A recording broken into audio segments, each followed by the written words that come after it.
Alright, so today we're going to be working on the Nissan, and I'm sitting inside, but we're actually going to be working in the engine bay.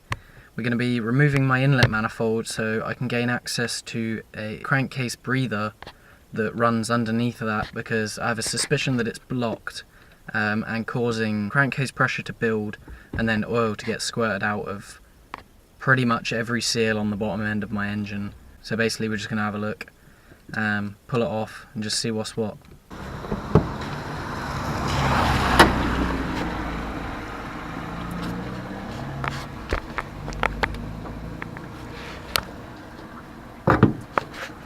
Alright, so it's still raining a little bit,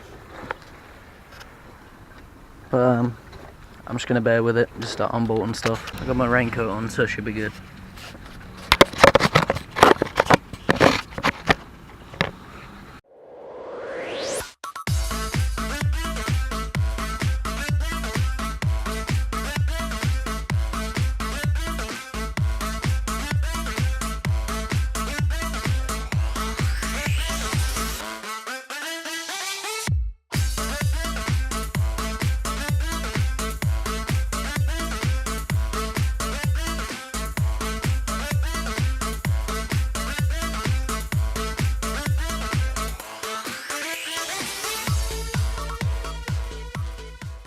Alright, so a shitload of time later, I finally just got part of the intake manifold off. They split it into two pieces instead of having to reach like all the way underneath, but I'll show you in a second. It was ridiculously hard to get that intake manifold off. There was a million different pipes on it that you just had to battle, so I'll show you. So this is the intake manifold, like the bulk of it. You've got the throttle body and butterfly here. I'm not sure if you can even see in there, but sure. This pretty much is like, I didn't realise before this, but the inlet manifold is divided into two pieces. So if I turn this over, you can see here, this looks like the mating face that would go straight onto the engine, like with your gaskets and everything.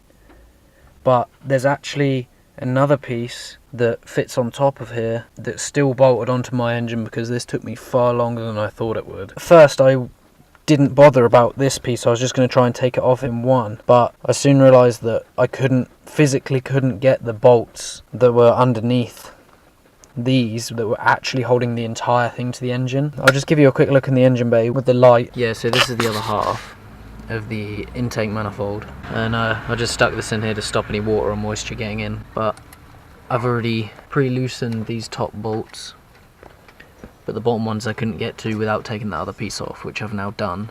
So tomorrow will be just a case of taking that off, and then I can actually access that breather underneath. So it's pretty much dark now. I've just got all the tools tidied up and covered up the bay a bit, because obviously even though the bonnet's going to be shut, it's still raining and stuff. You will see me tomorrow now, so it will suddenly go light. We should be able to get the other half off, and then we should have decent access to the breather, which we can then give a clean through, and I'll see you tomorrow. Alright, so it's the next day now. It's still raining. Basically, we're just going to carry on stripping down the inlet manifold to try and get to that breather.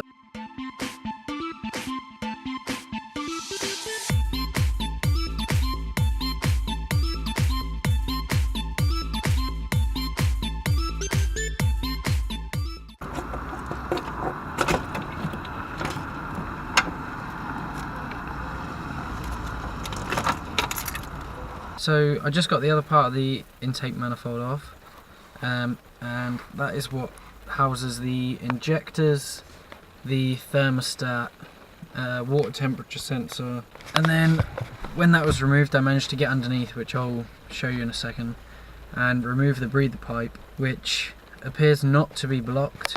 So the only other thing it can be is low compression on my piston rings, in the sense that when it comes on boost, they then aren't strong enough to hold a seal, and then that's just blowing everything past. So I'll do a compression test in the next video. Thanks for watching. Remember to hit subscribe and turn notifications on so you know as soon as I upload a video. Hit like. See you later.